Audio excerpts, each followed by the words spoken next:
Durante más de un siglo, la inspiración de Cumbres Borrascosas ha sido presentada como uno de los grandes enigmas de la literatura inglesa. Emily Brontë habría escrito desde la nada, desde el páramo, desde una imaginación tan radical que no necesitaba mundo real para crear uno. Es una imagen poderosa, sí, y es una buena medida, una construcción deliberada. En 1893, el doctor irlandés William Wright publicó un libro que lo ponía todo patas arriba: Los Brontë en Irlanda. En él documentaba el origen irlandés de Patrick Brontë, la familia real que dejó atrás en el condado de Down, en Irlanda del Norte, y algo que el canon literario inglés ha preferido no subrayar demasiado: la existencia de un prototipo humano para el personaje más inquietante del siglo XIX. Heathcliff no nació de la niebla de Yorkshire, tenía raíces, y esas raíces eran irlandesas.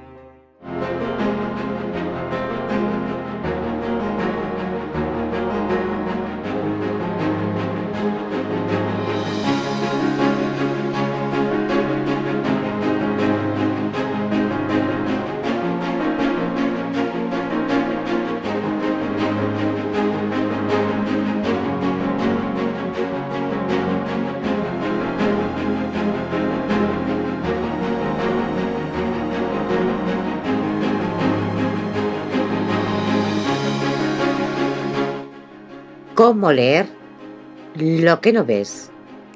El método para enfrentarte a una gran obra.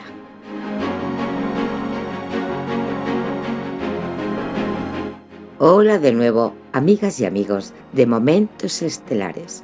Como sabéis, este vídeo pertenece a una lista de reproducción que se llama Guía de Lectura de Cumbres Borrascosas.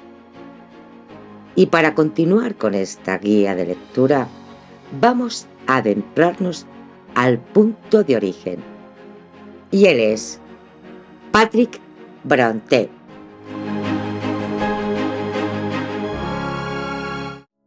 Cuando alguien te dice Brontë, lo primero que te viene a la cabeza es una imagen: 3 mujeres, un páramo gris, una rectoría aislada en Yorkshire, viento, lluvia y unas novelas que parecen haber salido de la nada, como si el genio hubiera brotado directamente de las piedras mojadas de Harvard. Esa imagen es preciosa y es casi completamente falsa. Porque hay una pregunta que los libros de texto no hacen, que los documentales no hacen, que la mayoría de los críticos literarios llevan más de 180 años evitando hacer. ¿De dónde venía todo eso? No la niebla, no el páramo, no la rectoría gris, sino la violencia que hay en Cumbres Borrascosas, la independencia feroz que hay en Jane Eyre, la denuncia sin piedad que hay en La inquilina de Wakefield Hall. Esa energía salvaje, esa incapacidad de someterse, esa filosofía oscura que no se parece a nada de lo que se escribía en la Inglaterra victoriana de su tiempo. ¿De dónde venía eso? La respuesta oficial es cómoda y vaga: el genio, la soledad, los páramos, la muerte temprana de la madre, el carácter especial de 3 mujeres excepcionales que de alguna manera florecieron en el lugar más improbable del mundo. Esa respuesta es insatisfactoria y en el fondo todo el mundo lo sabe. Porque el genio no surge de la nada, nunca. El genio tiene raíces, tiene historia, tiene un nombre y un apellido antes de tener el suyo propio. Y en el caso de las Brontë, ese nombre y apellido es Patrick. Patrick Brontë, el padre, el vicario de Harvard, el hombre al que la biografía oficial ha tratado durante siglo y medio como un personaje secundario en la historia de sus propias hijas, el excéntrico irlandés de fondo, el padre severo que disparaba pistolas por la ventana y quemaba los zapatos de sus hijos, el que sobrevivió a todos, el que enterró a su esposa y a sus 6 hijos uno por uno y siguió en pie. Ese hombre es el punto cero, no porque sea más importante que Emily, que Charlotte o que Anne, sino porque sin entenderle a él, no se entiende nada de lo que ellas escribieron. Y hay algo más, algo que la crítica académica ha ignorado sistemáticamente durante generaciones y que sin embargo está ahí, documentado, verificable, esperando a que alguien lo mire de frente. Patrick no llegó a Hogwarts desde ninguna parte. Llegó desde Irlanda, desde una familia irlandesa con una historia que lleva siglos de tradición oral. Desde un padre que contaba historias junto al fuego, con la misma maestría con que un narrador árabe del desierto hipnotiza a su audiencia. Desde una saga familiar de violencia, maltrato, amor imposible, venganza y supervivencia que cualquier novelista del mundo habría firmado. Y esa saga llegó a Hogwarts en la cabeza y en la boca de Patrick Brontë. Y Patrick se la contó a sus hijas en el desayuno. Y Emily la escuchó con ojos desorbitados pidiéndole que parara. Eso es lo que vamos a ver en este vídeo. No empezamos por Cumbres Borrascosas, no empezamos por Emily, empezamos por el padre, porque el padre es el punto cero, y sin el punto cero no hay novela que entender.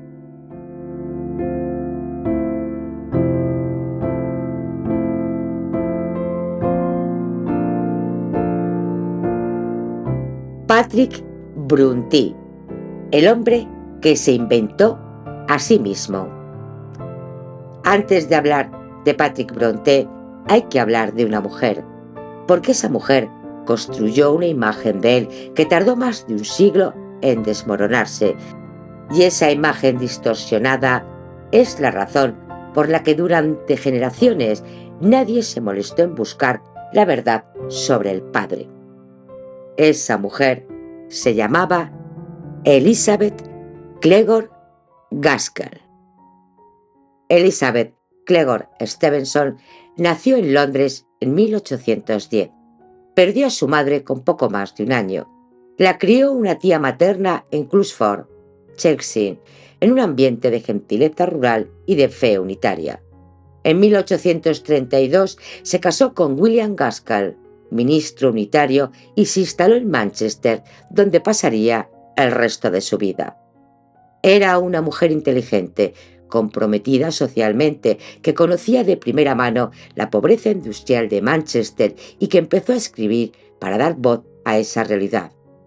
Su primera novela, Mary Barton, publicada en 1848, fue un éxito inmediato. Le siguieron Norte y Sur, Clanford, Esposas e hijas, un total de 8 novelas, 7 relatos cortos, 31 cuentos y 5 obras de no ficción.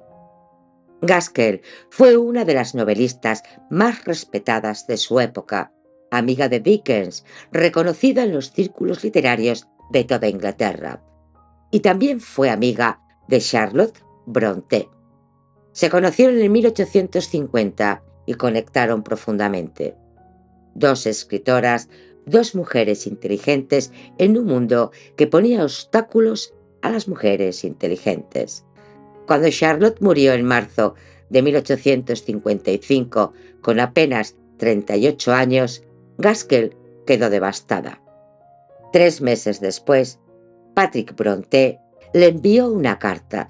Le pedía que escribiera una biografía de su hija. Decía que ella le parecía la persona más cualificada para hacerlo. Era la primera vez que un padre pedía a una mujer novelista que escribiera la biografía de otra mujer novelista, un hecho histórico en sí mismo. Gaskell aceptó y en 1857 publicó La vida de Charlotte Brontë. El libro fue un éxito inmediato y fulminante, casi único en la historia literaria. Convirtió a Charlotte Brontë en una figura mítica. Creó lo que hoy llamamos el mito Brontë, la rectoría gris, el páramo, las tres hermanas geniales y solitarias, el padre excéntrico, la tragedia. Pero también fue un escándalo. La propia Elizabeth Gaskell lo describió así. Nada más publicarse el libro, se encontró en un auténtico avispero. El problema era simple y devastador. El libro estaba lleno de personas vivas y muchas de esas personas vivas no reconocían lo que Gaskell había escrito sobre ellas. Las cartas empezaron a llover, a Gaskell, a su editor, a los periódicos. Impugnaciones públicas, negaciones indignadas, amenazas de demandas por difamación. Entre los que protestaron estaba el propio Patrick Brontë. El retrato que Gaskell hizo de Patrick en la primera edición de la biografía era el de un hombre difícil de comprender y más difícil de defender. Excéntrico, severo, volcánico.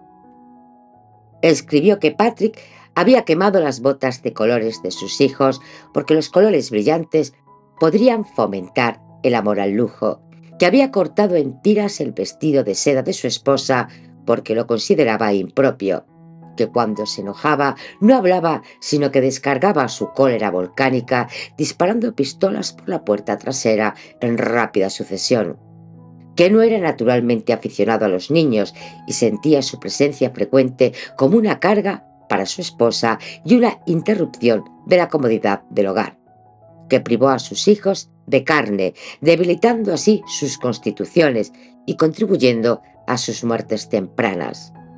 La imagen resultante era de un hombre frío, violento en sus arrebatos, negligente con sus hijos y casi tiránico con su familia.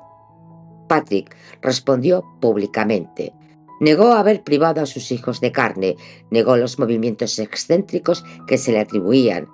Los criados de la familia, incluyendo Nancy Garth, declararon que los niños tenían carne a diario y tanta comida como quisieran. William Dider, defensor incansable de Patrick, publicó en el Daily News en agosto de 1857 una refutación detallada de las afirmaciones más graves. Y el origen de gran parte del veneno era aún más revelador. Las historias más dañinas provenían de una criada despedida. Martha Wright fue una enfermera originaria de Burley que Patrick Brontë contrató temporalmente para asistir y cuidar a su esposa Maria Branwell durante la dolorosa agonía de su enfermedad terminal. Poco después de la llegada de la tía de los niños, Elizabeth Branwell, para hacerse cargo de la casa, Patrick despidió a Martha Wright. Al ser expulsada del servicio, guardó un profundo resentimiento hacia el reverendo Brontë.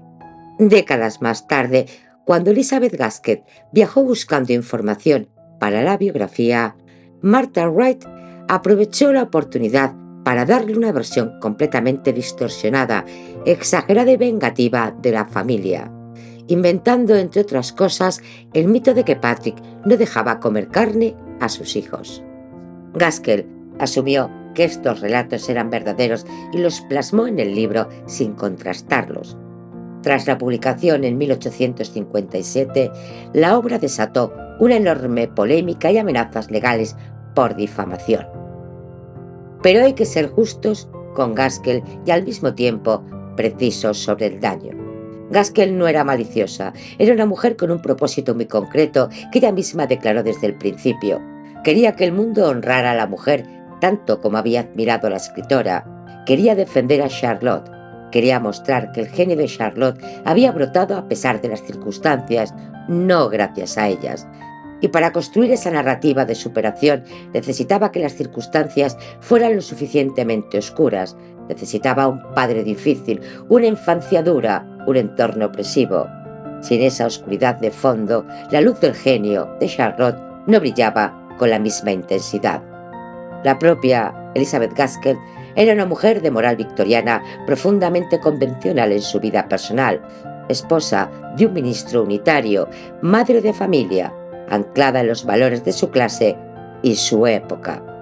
Su Charlotte era una heroína victoriana clásica, sufriente, virtuosa, sacrificada, y Patrick era el elemento incómodo que no encajaba fácilmente en ese cuadro.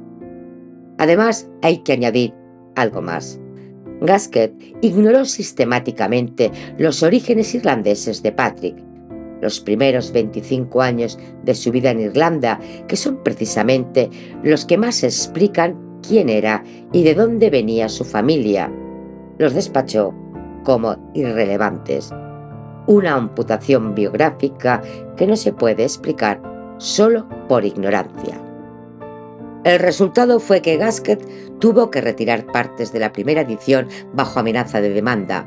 Publicó disculpas públicas. La tercera edición eliminó o suavizó los pasajes más comprometidos, pero el daño ya estaba hecho. La imagen del padre excéntrico y casi violento quedó instalada en el imaginario colectivo durante generaciones. Y lo más irónico de todo es que fue el propio Patrick quien le pidió a Gaskell que escribiera la biografía. El hombre que pidió que honraran a su hija acabó siendo el gran perjudicado de la obra. Así que ahora, con todo esto sobre la mesa, podemos empezar a hablar del hombre real. Patrick Brontë nació el 17 de marzo de 1777 en Drumble, Roney, una pequeña aldea del condado de Down, en Irlanda del Norte. Nació el día de San Patricio, patrón de Irlanda, aunque esa coincidencia fue probablemente lo más afortunado de sus primeros años de vida. Su padre, Hugh Brontë, era jornalero, arreglaba cercas, construía caminos, hacía lo que podía para sacar adelante a una familia numerosa. Su madre, Alice McClurry, era católica y Hugh era protestante. Se habían fugado juntos para casarse, porque en aquella Irlanda del siglo XVIII, una unión entre un protestante y una católica era un asunto serio, con consecuencias sociales reales. Tuvieron 10 hijos. Patrick fue el primero. La familia vivía en una cabaña de barro. Tenían 4 libros en casa y 2 de ellos eran la Biblia. Su dieta eran gachas de avena, patatas, suero de leche y pan. Eso era todo. Patrick atribuyó a esa infancia los problemas digestivos que lo acompañaron el resto de su vida. A los 12 años entró a trabajar como aprendiz de herrero, pero algo en él no encajaba con ese destino. Gastaba lo poco que ganaba en libros y dañaba a sus ojos leyendo a la luz de una vela de junco por las noches. 3 años después, a los 15, un ministro local lo encontró en un camino rural leyendo en voz alta solo, haciendo distintas voces para cada personaje. El libro era El paraíso perdido de Milton. Ese hombre entendió lo que tenía delante y cambió el rumbo de la vida de Patrick. Le dio la educación, le abrió una puerta que el origen no le habría abierto jamás. Ese hombre fue el reverendo Andrew Harshaw, un erudito demasiado estudioso para el púlpito, condenado a enseñar en una pequeña escuela de colina a niños de granja, un hombre que sabía exactamente lo que era tener un cerebro demasiado grande para el mundo que le había tocado. Harshaw le prestaría libros, le enseñaría sin cobrarle nada. Patrick tejería durante las horas del día y estudiaría de noche. Y así empezó a leer a Ovidio, a Virgilio, a Homero y a Heródoto, a resolver problemas de Euclides sobre la piedra del hogar con el extremo ennegrecido de una astilla a medio quemar. Y Harshaw le recibía un par de horas antes del alba en su dormitorio, apoyado en el codo desde la cama a la luz de una mecha de resina, enseñándole, sin cobrar nada, porque el alumno merecía lo que él nunca llegó a ser. Al año siguiente, Patrick ya era maestro. Patrick enseñó primero en Glasgow Hill, luego en Drumble Roney, donde fue tan feliz que casi no fabricó historia propia. 3 años ahorrando penique a penique, entre 100 y 130 libras reunidas. El 1 de octubre de 1802, Patrick Brontë ingresó en el St. George's College de Cambridge. Entró como Sizar, que era la categoría más baja dentro del sistema universitario inglés, los becados por méritos que no tenían dinero ni apellido. Estudió historia antigua, historia moderna y teología. Ganó premios académicos cada año. En 1806 se graduó y fue ordenado sacerdote anglicano. Fue en Cambridge donde cambió su apellido. De Brontë pasó a Brontë. Los estudiosos barajan distintas razones posibles y no son excluyentes entre sí. La primera es que en Cambridge, entre jóvenes de buena familia inglesa, el apellido Brontë sonaba demasiado irlandés y él quiso borrarse esa marca. La segunda es que lo hizo en honor a Horatio Nelson, al que admiraba profundamente y que tenía el título nobiliario italiano del duque de Brontë. La tercera, y quizás la más delicada, es que su hermano Williams había participado en la rebelión irlandesa de 1798 como miembro de los Irlandeses Unidos, un movimiento radical que se había enfrentado a las autoridades británicas, y Patrick necesitaba distanciarse de ese apellido que podía relacionarse con su hermano. También hay otra razón que recogen algunos genealogistas, es que el cambio pudo haber sido iniciado por su propio padre Hugh, no por Patrick, como acto de reconstrucción de identidad después de escapar de Wells. Estén atentos a este nombre, Wells. Más adelante explicaremos quién fue. Todas estas razones son compatibles y todas ellas dicen algo de Patrick, que era un hombre que entendía perfectamente cómo funcionaba el mundo que quería habitar y que tomaba las decisiones necesarias para habitarlo. Tras varios destinos como cura en Essex y Shropshire, Patrick llegó a Yorkshire en 1809. En 1812 se casó con Mary Branwell. En 1820 se instalaron definitivamente en Haworth, donde fue nombrado cura perpetuo de la iglesia de San Miguel. Llevó allí a su mujer y a sus 6 hijos pequeños. Un año después, en 1821, María murió de cáncer. Patrick se quedó viudo a los 44 años, con 5 hijas y un hijo. La mayor con 7 años, la pequeña Anne apenas con 1. Nunca volvió a casarse. En Yorkshire, Patrick fue siempre un extranjero. Lo sabía él y lo sabían todos a su alrededor. Los irlandeses eran vistos en aquella época como vagos, irresponsables e incapaces, y Patrick no escapó a ese prejuicio a pesar de su formación, de su cargo y de sus años de servicio a la comunidad. Corrieron rumores de que era alcohólico. Cuando su médico le recetó unas gotas para los ojos que olían a alcohol, el cotilleo fue tan virulento que Patrick tuvo que llevar consigo una carta del médico a todas partes para demostrar que no estaba bebiendo. Cuando su hijo Branwell empezó a tener problemas con el alcohol, la gente de Haworth decía con sorna que estaba volviendo a sus orígenes irlandeses. En más de una ocasión lo abuchearon públicamente. Pero Patrick no se rompió. Tenía una personalidad muy directa, poco dada a los adornos, con una intensidad intelectual que no encajaba fácilmente en la idea que sus vecinos tenían de cómo debía comportarse un cura de pueblo. En ese rasgo se parecía especialmente a su hija Emily. Como padre, Patrick hizo algo que no era nada habitual en su época. Creyó en la inteligencia de sus hijos, incluidas sus niñas. Cuando la experiencia del internado al que mandó a las mayores resultó ser un desastre, las 2 hijas mayores, María y Elizabeth, murieron a consecuencia de las condiciones del colegio. Patrick no volvió a mandar a sus hijos fuera. Los educó él mismo en casa, con textos de historia, geografía y literatura. Les dio acceso a libros y periódicos, debatía con ellos sobre política y sobre lo que pasaba en el mundo. Les dejó crear sus propios mundos sin interferir.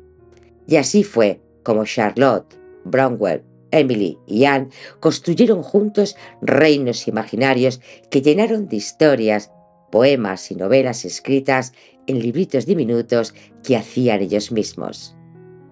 Patrick vivió hasta los 84 años. Murió el 7 de junio de 1861 en Haworth, donde había pasado 41 años como cura de la misma parroquia. Sobrevivió a su mujer y a sus 6 hijos. Fue el único que quedó en pie. El propio Patrick formuló con lucidez que desafía cualquier comentario cuando protestó por la imagen que Gaskell había dado de él. Dijo: de haber sido un hombre calmado, sereno, concéntrico, no hubiera sido como soy ahora, y con toda probabilidad nunca hubiera tenido unos hijos como los míos. Esto no lo dijo por vanidad, lo dijo con precisión, de quien sabe exactamente de dónde vienen las cosas. Sus hijos habían heredado algo, algo que no tenía nombre cómodo, algo que los biógrafos convencionales llevaban décadas intentando explicar con los páramos y el viento de Yorkshire.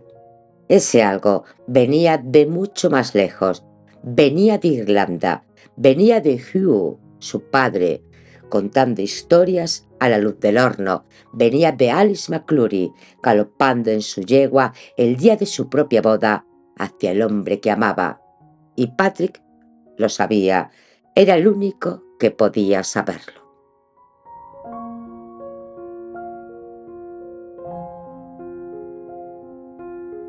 La leyenda de la familia Wells Brontë. Hasta aquí llega lo que los documentos pueden probar, pero Patrick Brontë no llegó a Yorkshire solo con su talento y su fe, llegó también con las historias de su familia, y una de esas historias merece contarse aparte, porque tiene una importancia que la crítica literaria ha tardado mucho en tomarse en serio. Hay un libro que casi nadie conoce, publicado en Londres en 1893, escrito por un hombre que murió 4 años después sin ver rehabilitada su obra. Un libro que el establishment literario inglés enterró casi de inmediato y que ha pasado más de un siglo esperando a que alguien lo leyera con los ojos correctos. Se llama Los Brontë en Irlanda, hechos más extraños que la ficción, y su autor es el doctor William Wright. ¿Quién fue William Wright y cómo recogió esta historia?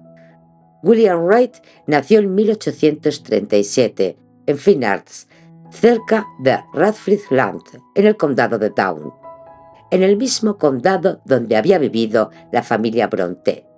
No era un forastero llegado a investigar desde fuera, era de allí, conocía el paisaje, el acento, las familias, los caminos. Se formó en el Queen's College de Belfast, estudió teología en Ginebra y en 1865 fue enviado como misionero a Damasco. Pasó casi 10 años en Siria y en el Líbano. Aprendió árabe con fluidez, varios dialectos, y allí aprendió algo que los académicos de la Inglaterra victoriana no sabían: que la tradición oral de un pueblo sin libros no es una fuente menor, es la fuente más antigua, y que las historias que descienden de padre a hijo generalmente descansan en hechos sustanciales. Cuando regresó a Inglaterra, Wright llevaba más de un cuarto de siglo acumulando lo que él llamaba las piezas irlandesas de la historia de los Brontë. Las que faltaban, las que Elizabeth Gaskell había ignorado, las que nadie había buscado porque nadie había ido a buscarlas al único lugar donde estaban, en la memoria oral de la gente del condado de Down. A partir de la década de 1860, cuando las hermanas Brontë ya eran mundialmente famosas, Wright empezó a recorrer la zona recogiendo los testimonios de las personas mayores que recordaban a la familia Brontë o que habían escuchado hablar de ella a sus padres y abuelos. Estuvo haciéndolo durante 30 años. Su metodología era extraordinaria para la época. Pasó semanas enteras vestido de campesino irlandés, no de estudiante bien vestido, porque sabía que así la gente hablaría con él de una manera completamente distinta. Escribió cientos de cartas a corresponsales en distintas partes de Irlanda. Recogió el mismo relato de 4 narradores independientes y solo consignó los episodios en los que todos coincidían, omitiendo deliberadamente lo que no podía verificar. Tenía 2 fuentes principales de excepción. La primera era el reverendo David McKean, su suegro, que era la persona que mejor conocía la historia de los Brontë en Irlanda, la que más datos tenía y más directamente los había recogido, pues había convivido durante décadas con los hermanos de Patrick como vecinos y feligreses. Wright esperaba que fuera McKean quien escribiera ese libro, pero McKean murió en 1867 sin haberlo hecho. La segunda fuente era el reverendo William McAllister, su primer maestro de clásicos, que había conocido personalmente a Patrick Brontë y había escuchado al propio Hugh, el abuelo de las novelistas, narrar ante audiencias embelesadas los episodios que formarían el sustrato de Cumbres Borrascosas. William Wright asumió entonces que la responsabilidad era suya y siguió recopilando durante 26 años más. En 1893 publicó el libro. 4 años después murió. No vivió para ver lo que vendría después. Lo que vino después fue el silencio y luego el ataque. Pero eso lo dejaremos para el siguiente punto, porque primero hay que contar la historia que Wright recuperó, la historia que lo explica todo. Todo empieza en un barco. El tatarabuelo de las novelistas era un granjero y tratante de ganado que vivía a orillas del río Boyne, cerca de Drogheda. Cruzaba regularmente a Liverpool para vender su ganado. En uno de los viajes de vuelta, en la bodega del barco, apareció un niño, muy pequeño, muy oscuro, muy sucio, sin ropa apenas, sin nadie que lo reclamara. Alguien dijo que lo tiraran por la borda. Nadie quiso tocarlo. La única mujer a bordo era la señora Brontë, que viajaba con su marido. El llanto del niño la obligó a ocuparse de él. Al llegar a Drogheda, intentaron devolverlo a Liverpool. El capitán se negó a embarcarlo. El hospital de expósitos más cercano estaba en Dublín, demasiado lejos. Nadie en Drogheda quería hacerse cargo, y así, casi por eliminación, el niño acabó en casa de los Brontë. Le llamaron Welsh, que significa galés. Era por su color oscuro, porque creyeron que podía ser galés. Aunque William Wright apunta con precisión que bien podría tener un origen más oriental, no se sabía. Y esa ambigüedad es exactamente la misma que rodea a Hinckley en la novela de Emily. El niño no tenía nombre, no tenía origen conocido, no tenía historia, solo tenía lo que esa familia decidió darle. Los hijos de los Brontë eran rubios y de tez clara. Welsh era oscuro. Lo despreciaron desde el primer día. Lo empujaban, le achacaban todos los desmanes de la casa, le pegaban continuamente. Welsh respondió con silencio, un silencio hosco y calculado, una estrategia de supervivencia que William Wright describe perfectamente en el libro. Se convirtió en el perro fiel del tatarabuelo. Le seguía por todas partes, le informaba de todo lo que hacían los hijos. En las ferias de ganado se mezclaba entre los tratantes que el tatarabuelo quería comprar. Escuchaba sus conversaciones privadas, averiguaba el precio mínimo al que estarían dispuestos a vender y se lo comunicaba a su amo antes de negociar. Nadie sospechaba de aquel muchacho oscuro y silencioso más de lo que sospecharía de un perro callejero. El tatarabuelo se volvió rico gracias a él y Wells se volvió indispensable.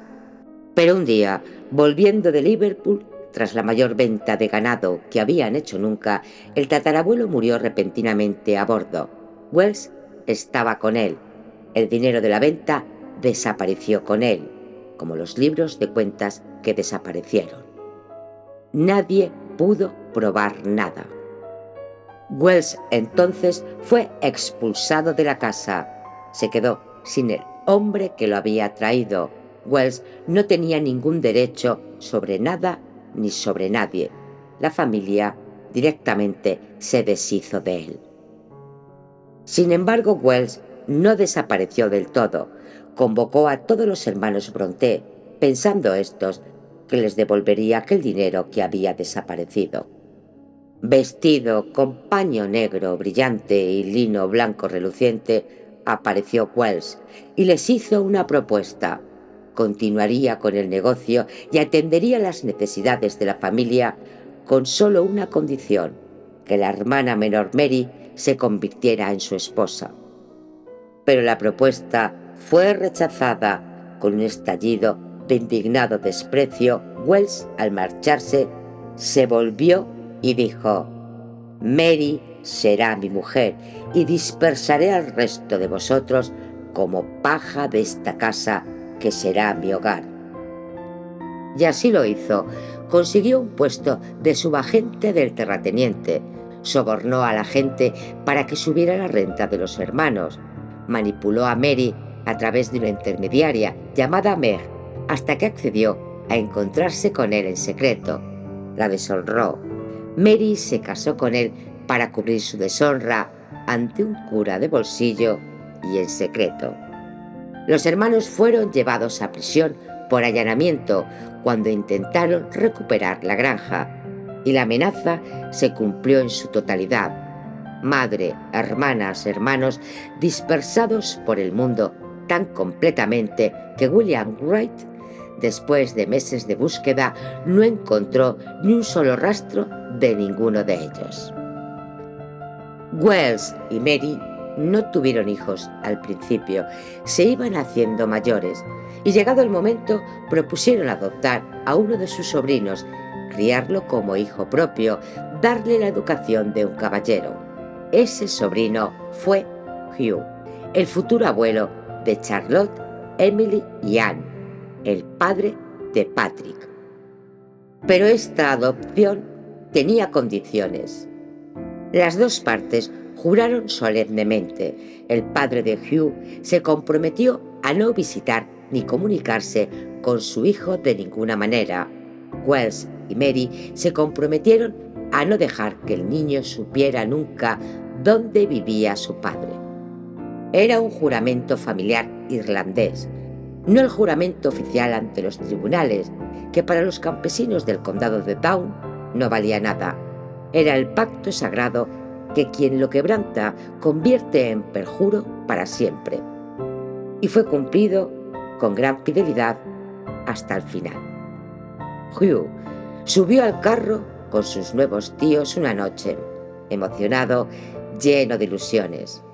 Y a los pocos minutos, Wells soltó un torrente de palabras ásperas y golpeó brutalmente al niño cuando intentó protestar.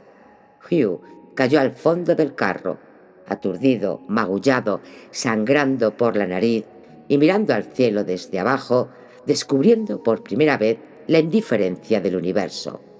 Wells había viajado de noche deliberadamente, todo para que el niño no viera ningún hito por el que sus pasos pudieran guiarse de vuelta a casa. Hugh, aunque creía haber venido del sur, nunca tuvo la menor idea de dónde estaba el hogar de su padre. Lo que siguieron fueron 7 años de esclavitud. En casa de Wells y Mary, Hugh fue recibido por Gallagher, un hombre salvaje, huesudo y medio desnudo, que invocó a los santos para maldecir al padre de Hugh antes de que terminara el primer día.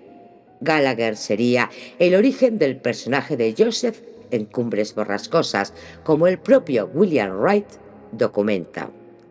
Hugh durmió sobre un saco de paja en un granero semiderruido.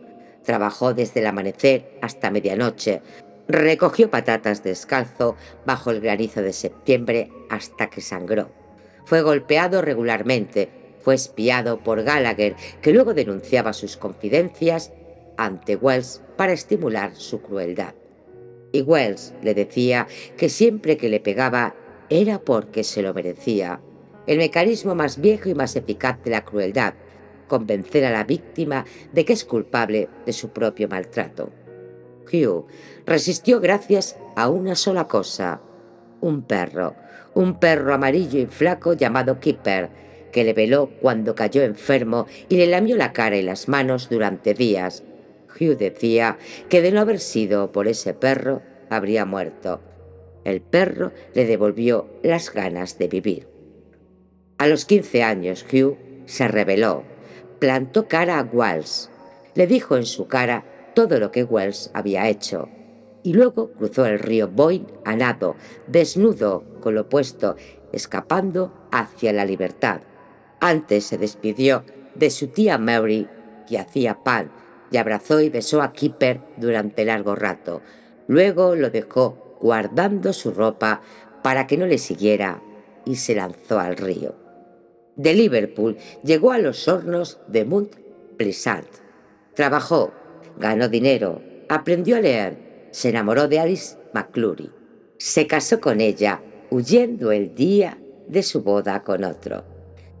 Tuvo 10 hijos, el primero de los cuales fue Patrick, nacido el 17 de marzo de 1777, en la cabaña más humilde del condado de Down. Y aquí está todo lo que este punto tiene que dejar muy claro, porque es la clave de todo. Wells fue un niño oscuro sin nombre, sin origen, sin nadie que le reclamara. Fue recogido de la miseria por una familia que lo necesitaba para sus negocios y que lo trató como a un instrumento, no como a un ser humano. Sus intentos de afecto hacia los hijos de la familia fueron respondidos con crueldad sistemática. Aprendió que el afecto no existe, que el poder es lo único real, que la traición y la astucia son las únicas herramientas que funcionan. Y cuando Wells tuvo poder sobre Hugh, el niño que le fue entregado le hizo exactamente lo mismo que le habían hecho a él. No con exactamente los mismos métodos, pero con la misma esencia: deshumanizarlo, aislarlo, convencerlo de que merecía lo que recibía, arrancarle todo lazo con su origen. Este ciclo es tan antiguo como la humanidad, y es exactamente lo que Emily Brontë describe en Cumbres Borrascosas, sin nombrarlo nunca directamente. Hindley Earsap es maltratado por la preferencia que el padre siente hacia Hickley, y Hindley convierte a Hickley en esclavo en cuanto tiene poder para hacerlo. Hickley es humillado durante años y Hickley aplica sobre la siguiente generación exactamente los mismos métodos que aprendió de Hindley. El niño maltratado aprende del maltratador, no porque sea malvado, sino porque ese es el único manual que ha visto funcionar. Emily no inventó este ciclo, lo heredó. Venía de la historia real de su propia familia, de Wells, que reprodujo con Hugh lo que le habían hecho a él, de Hugh, que sin embargo rompió el ciclo, que fue capaz de cruzar el Boyne a nado y construir una vida sin repetir la crueldad que había recibido, como lo hizo Patrick, como lo hizo a su manera Harrington Earsap. Y esa ruptura del ciclo también está en la novela. Harrington Earsap, la tercera generación, es maltratado por Hickley, pero Harrington no se convierte en Hickley.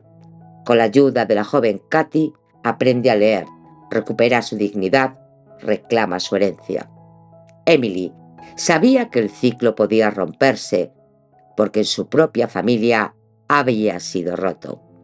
Por Hugh por el niño que cruzó el río a nado con los zapatos en la mano y eligió construir en lugar de destruir.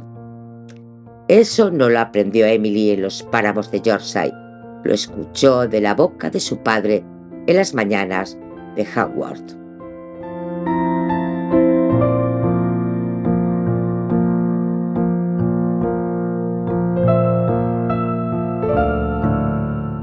Leyenda o historia.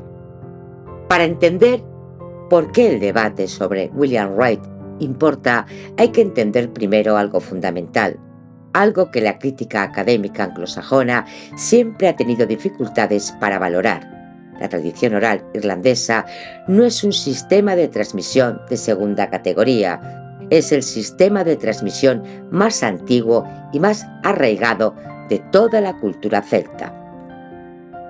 Desde los tiempos de los druida y los bardos celtas, la narración oral en Irlanda es tan antigua como la propia isla, tejida en la estructura misma de su cultura, historia e identidad. Durante siglos, el arte de contar historias, o xichas, en gaélico, ha sido una piedra angular en la vida irlandesa, preservando los mitos, leyendas y eventos históricos que dieron forma a la nación. Los Sichati eran servidores de los jefes de los linajes y mantenían el registro de la información importante para ellos: leyes, genealogías, anales, literatura.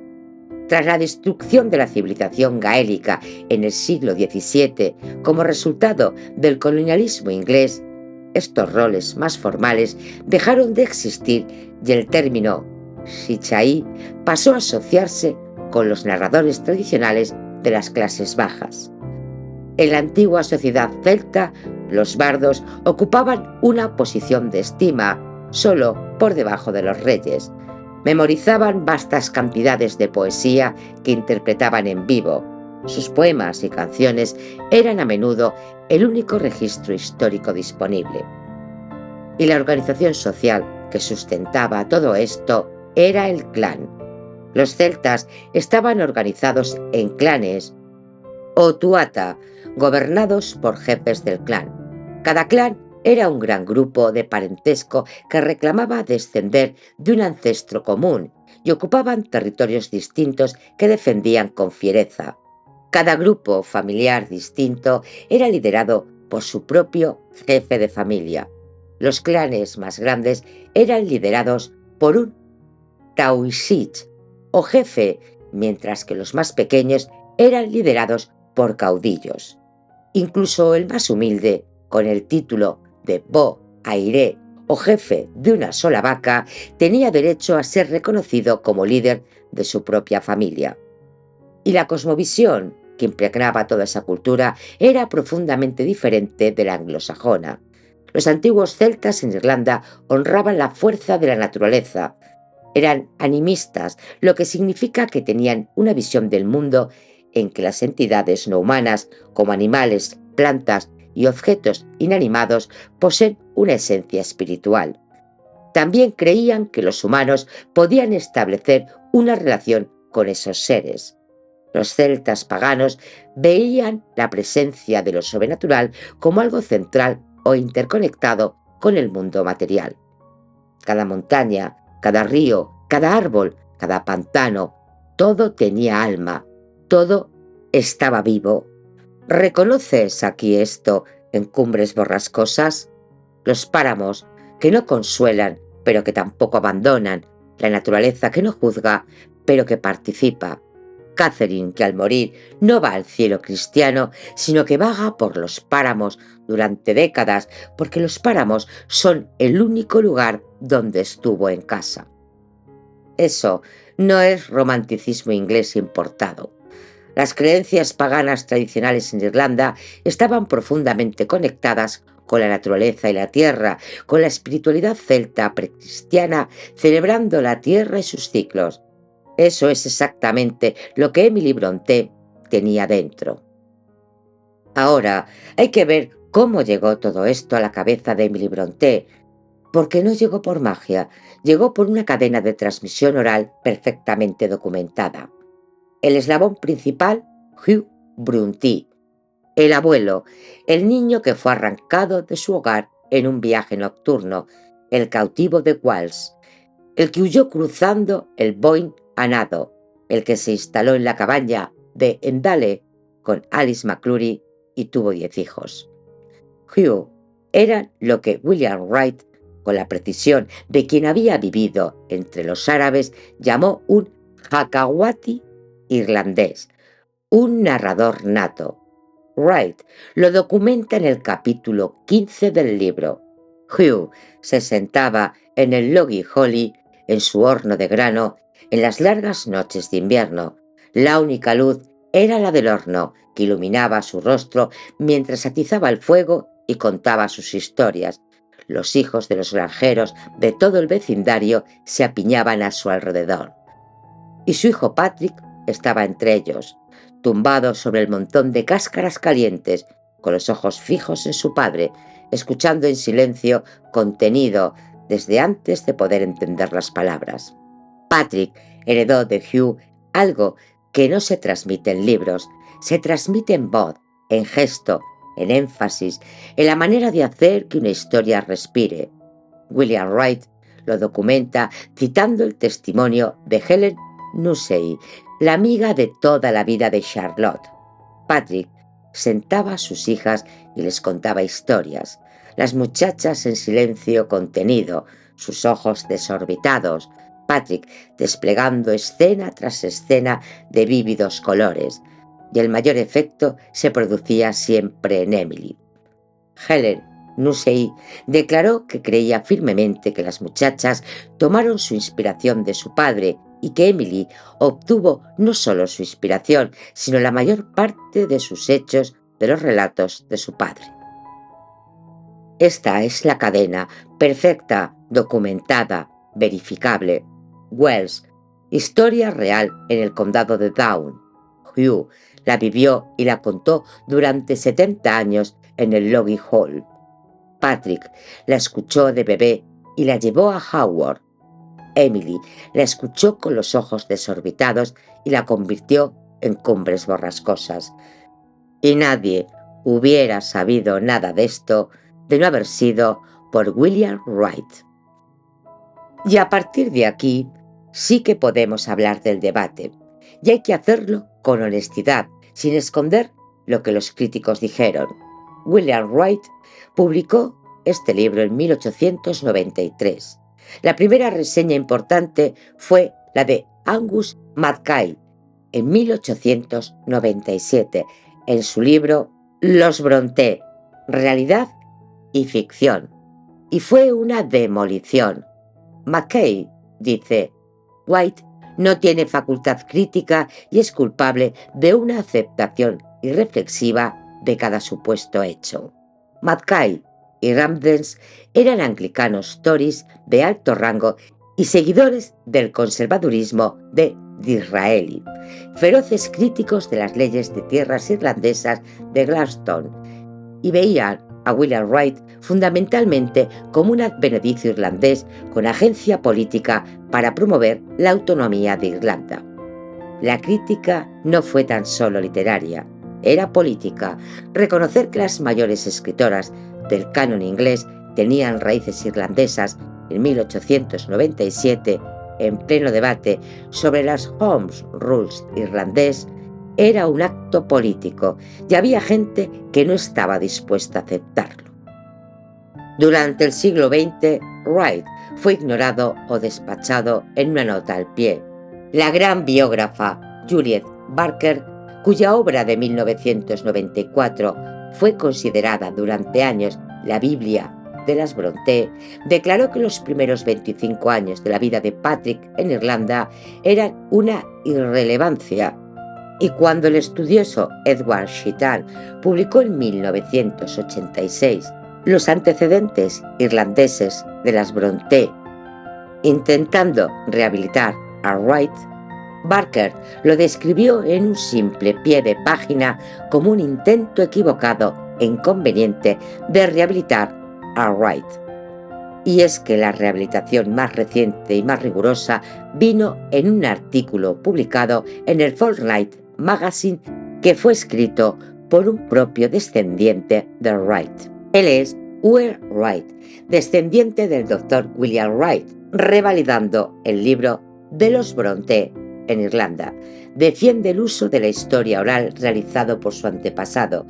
El artículo argumenta que la metodología de Wright, inicialmente desacreditada, es vista hoy como una herramienta legítima para investigar las raíces familiares de las escritoras.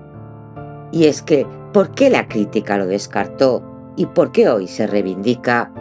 Las razones por las que la crítica lo descartó son tres. La primera, la metodología. William Wright usaba fuentes orales en una época en la que la academia solo aceptaba documentos escritos.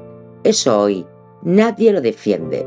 La historia oral es una disciplina académica reconocida. Wright fue un siglo adelantado a su tiempo.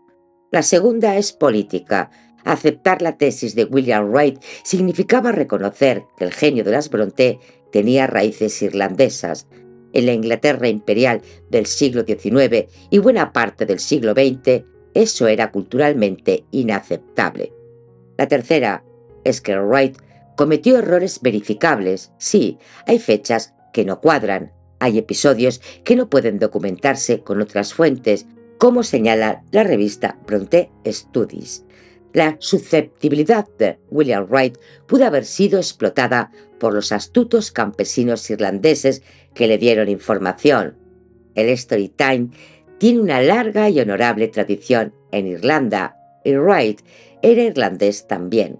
Es decir, sus propias fuentes podían estar embelleciendo la historia al contársela. ¿Por qué se reivindica hoy?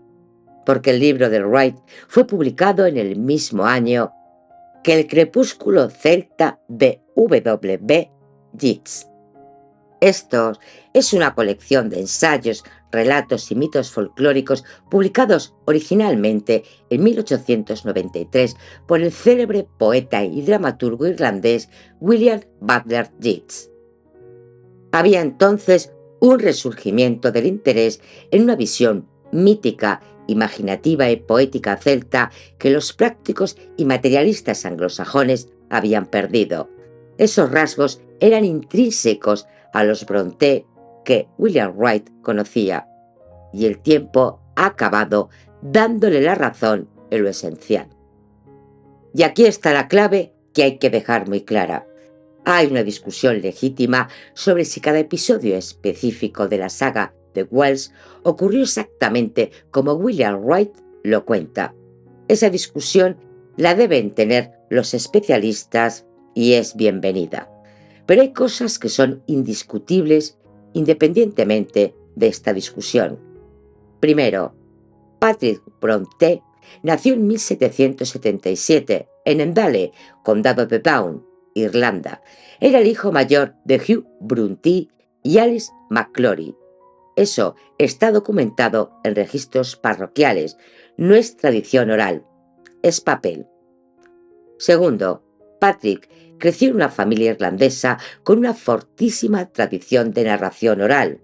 Que Hugh Brontë era un contador de historias extraordinario está corroborado por múltiples testigos independientes recogidos por William Wright. El reverendo McAllister lo había escuchado personalmente. El reverendo McClacken lo confirma. Helen Nussely lo confirma desde el lado inglés. Tercero, Emily Brontë escribió Cumbres borrascosas con un niño oscuro de origen desconocido como personaje central en una época en que su familia tenía en su historia exactamente eso, un niño oscuro de origen desconocido llamado Wells, recogido de un barco. Eso puede ser coincidencia, pero es una coincidencia que requiere explicación. Cuarto, los paralelismos estructurales entre la historia de Wells, Who, y la novela de Emily son demasiado precisos para ser casuales. No hablamos de paralelismos vagos de atmósfera, hablamos de niño oscuro recogido de la nada, preferido del padre frente al odio de los hijos legítimos, que al morir el protector queda desprotegido, que regresa con poder para desposeer a quienes le expulsaron. Ese es exactamente el arco de Hickling y es exactamente el arco de Wells.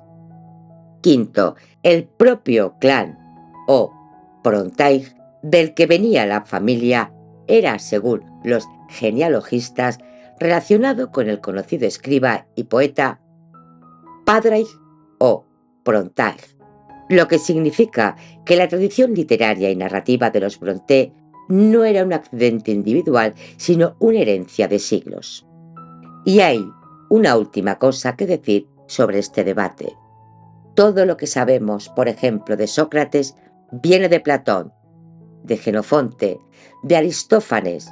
Ninguno de ellos es Sócrates. Todos filtran, interpretan, añaden, omiten. Nadie duda de Sócrates, que existió porque sus discípulos transmitieron su filosofía de forma oral antes de escribirla. Luego, los evangelios, que fueron tradición oral durante décadas antes de ser escritos. Nadie invalida el Sermón de la Montaña porque Jesús no lo escribió personalmente. Y están la Ilíada o la Odisea, que fueron tradición oral durante siglos antes de que alguien las pusiera por escrito. Ningún historiador serio descarta a Homero por eso. Pero la tradición oral del condado de Down sobre los orígenes de la familia Brontë sí fue descartada. ¿Por qué? Porque era irlandesa, porque era campesina, porque era inconveniente. William Wright lo sabía y lo dijo en 1897 ante la sociedad Brontë, con la autoridad de alguien que había pasado 10 años entre los árabes aprendiendo a respetar lo que no está escrito. Las historias que descienden de padre a hijo generalmente descansan en hechos sustanciales. Tenía razón entonces y tiene razón ahora. A esto hay que añadir que la crítica académica del siglo XX estaba centrada en los documentos escritos, en las cartas, en los diarios, en la gran correspondencia que dejaron las hermanas Brontë, y esto tendió a descartar todo lo que viniera de la tradición oral irlandesa como si fuera de una categoría inferior. Las fuentes escritas estaban ahí, en Harvard, en inglés, perfectamente conservadas. Las fuentes orales estaban en Irlanda, en gaélico en muchos casos, recogidas de segunda y tercera mano, sin manera de verificarlas. El resultado es que la parte irlandesa de la historia de los Brontë fue durante décadas la parte que menos interesó a los investigadores, y el libro de William Wright quedó en una posición incómoda. Citado, pero no del todo creído, conocido, pero no del todo integrado. Sin embargo, la perspectiva ha cambiado en el siglo XXI. La historia oral ha sido reconocida como una herramienta válida para el conocimiento del pasado, con sus propias metodologías y sus propias formas de ser evaluada. Los testimonios de primera y segunda generación, cuando se recogen con cuidado y se contrastan entre sí, pueden arrojar luz sobre aspectos del pasado que los documentos escritos nunca registraron, precisamente porque lo escrito tiende a recoger la vida oficial y pública, y lo oral preserva a menudo lo que ocurría en los márgenes, en las casas, en las familias. Desde esta perspectiva, el trabajo de William Wright ha sido objeto de una relectura más justa, y la propia sociedad Brontë lo ha recogido en sus publicaciones académicas, reconociendo que aunque las dudas sobre su autenticidad son legítimas, sigue siendo un relato de valor para entender el origen irlandés de la familia. Hay además un detalle que merece tenerse en cuenta. William Wright no era un forastero que llegó a Irlanda a buscar una historia interesante. Era de allí. Había crecido en el mismo condado de Down, donde había nacido Patrick Brontë. Conocía a esa gente, entendía su forma de hablar y de recordar, sabía distinguir entre un rumor reciente y una historia que llevaba generaciones circulando, y pasó 30 años recogiendo todo aquello antes de publicarlo, no los meses que un periodista de paso habría dedicado al asunto. Eso no garantiza que todo lo que escribió sea verdad, pero sí dice algo sobre el tipo de trabajo que hizo.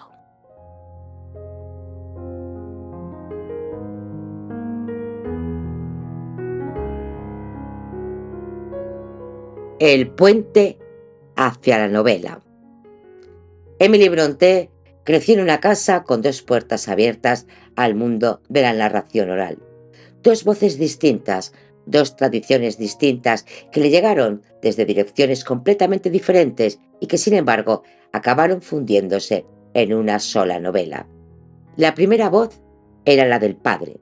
Patrick llevaba consigo las historias de su familia irlandesa, las historias de los Brontë, con todo lo que tenían de oscuro y de extraño, con sus expósitos y sus huidas y sus ciclos de maltrato que se pasaban de una generación a la siguiente.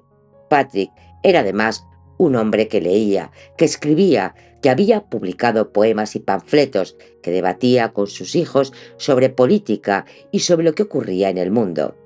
En aquella casa de Howard estaban los periódicos, entre ellos Noticias Ilustradas de Londres, que durante los años de la gran hambruna irlandesa, justo cuando Emily estaba escribiendo Cumbres Borrascosas, publicaba imágenes y crónicas de los irlandeses que llegaban a Liverpool huyendo del hambre.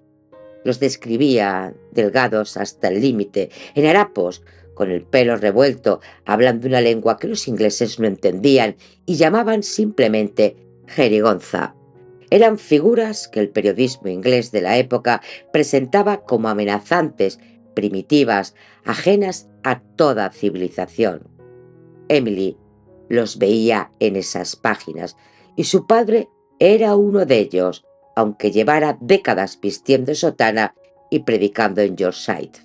La segunda voz era la de Tabitha Aykroyd, la criada de la casa a la que todos llamaban Tabby.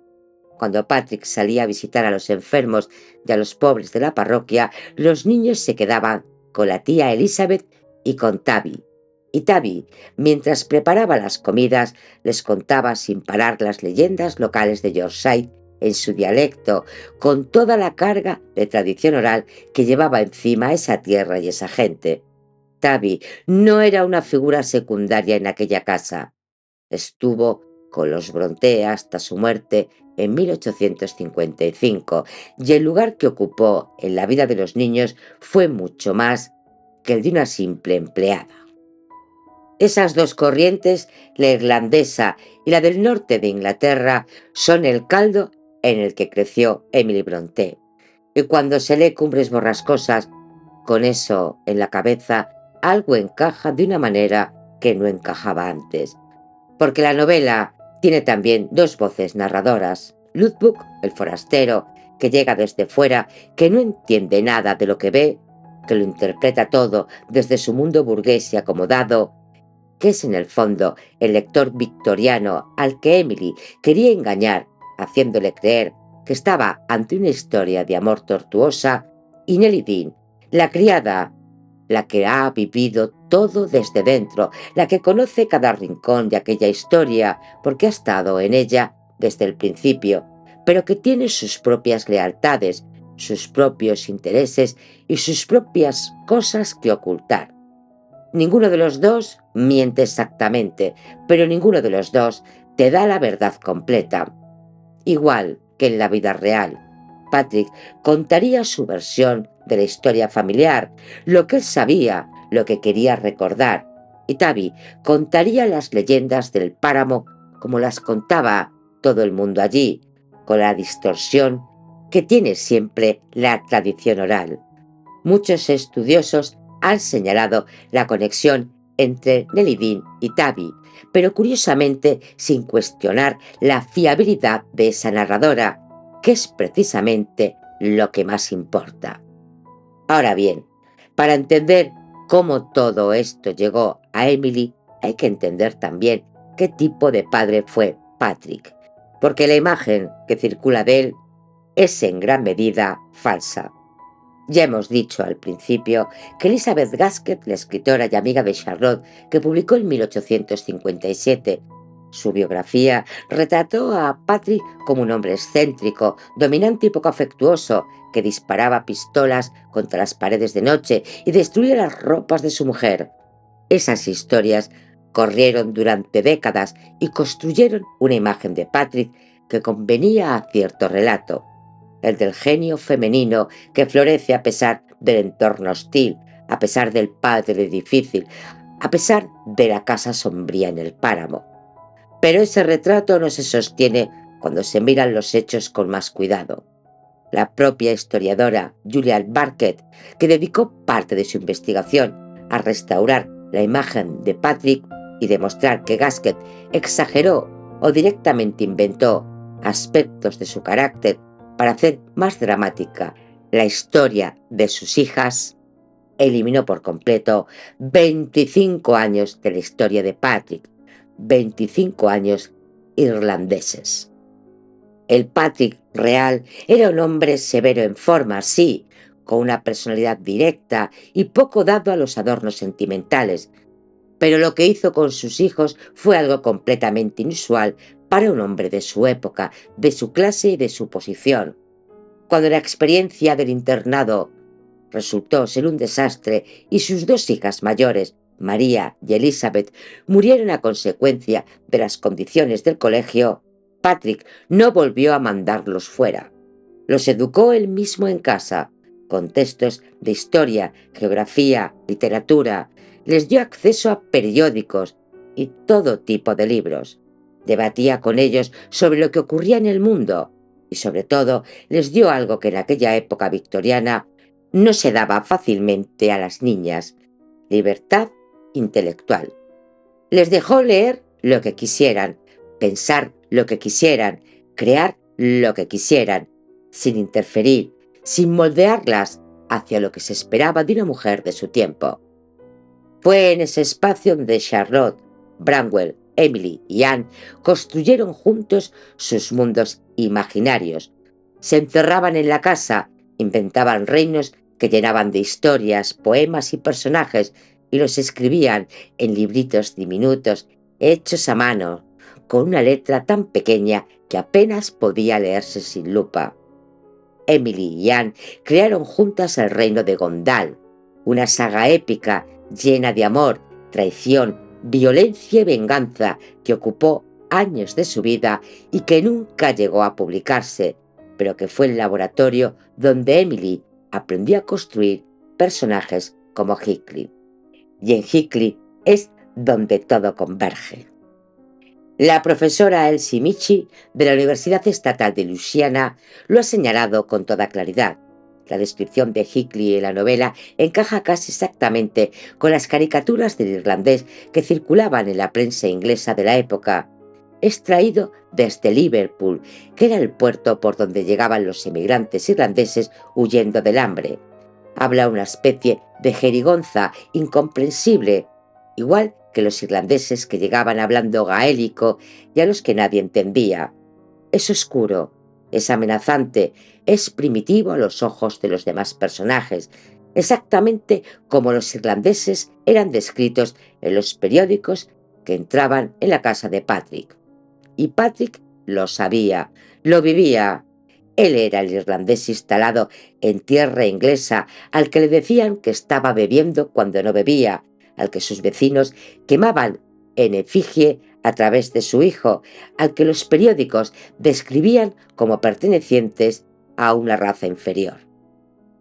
Y más atrás aún, en la historia de la propia familia, ahí estaba Wells, el niño oscuro sin origen reconocido en un barco desde Liverpool, adoptado por una familia, rechazado cuando el patriarca muere, que regresa, se instala de nuevo y descarga sobre el niño que acoge exactamente el mismo maltrato que él recibió. Ese ciclo, esa mecánica del daño que se replica en la siguiente generación, está en Cumbres Borrascosas de manera tan precisa que resulta difícil atribuirlo solo a la imaginación. Emily no tuvo que inventar nada desde cero. Tenía la historia de Wells y de Hugh, contada en voz alta en su propia casa. Tenía las imágenes de los irlandeses hambrientos llegando a Liverpool en los periódicos que leía su padre. Tenía el propio Patrick, que era el extranjero permanente en tierra inglesa, el que nunca terminaba de pertenecer del todo, el que sabía perfectamente lo que significaba ser tratado como el otro. y tenía el páramo y las leyendas que Tavi contaba junto al fuego mientras se hacía la cena. Cumbres Borrascosas no es una fantasía, es memoria. Hasta muy pronto. Os espero.